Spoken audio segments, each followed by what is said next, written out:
महाराष्ट्र की राजनीति में सियासी उथल-पुथल तेज हो गई है। दिल्ली में एक ही दिन में कई अहम राजनीतिक घटनाएं घटी, जिनके राजनीतिक मायने अब गहराई से खंगाले जा रहे हैं।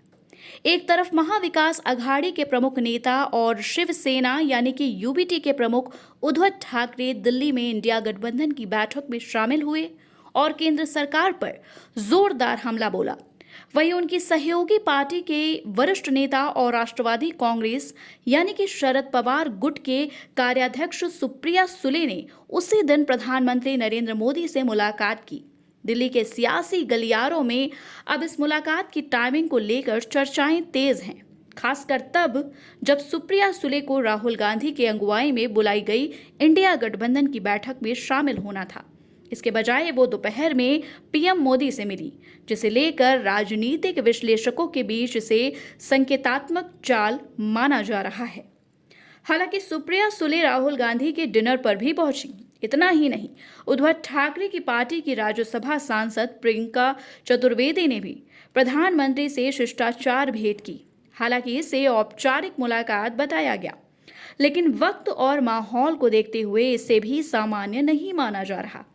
इस पूरे घटनाक्रम के बीच राज्य के उप मुख्यमंत्री एकनाथ शिंदे भी दिल्ली में थे। उन्होंने अपने पूरे परिवार के साथ प्रधानमंत्री से मुलाकात की और इसके अलावा केंद्रीय गृह मंत्री अमित शाह से भी सभी सांसदों के सामने विशेष बातचीत की।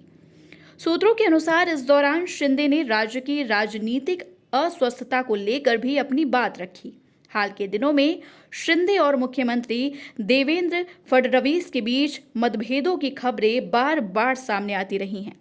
ऐसे समय में शिंदे की दिल्ली यात्रा और प्रधानमंत्री से ये फैमिली विजिट राजनीतिक हलकों में कई सवाल खड़े कर रही है। राष्ट्रवादी कांग्रेस यानी कि शरद पवार गुट की नेता सुप्रिया सुले पहले भी केंद्र सरकार के प्रति सॉफ्ट रुख दिखा चुकी हैं। हाल ही में पहलगाम आतंकी हमले के बाद उन्होंने केंद्र के प्रति सहानुभूति जताई थी। दूसरी ओर शरद पवार भी कई बार केंद्र सरकार को अप्रत्यक्ष रूप से सहयोग देते नजर आए हैं। अब जब उद्धव ठाकरे केंद्र सरकार पर खुलकर हमला कर रहे हैं और उन्हीं की सहयोगी सुप्रिया सुले प्रधानमंत्री से मुलाकात कर रही हैं, तो ये सवाल लाजमी है कि क्या महाविकास अघाड़ी में सब कुछ ठीक है।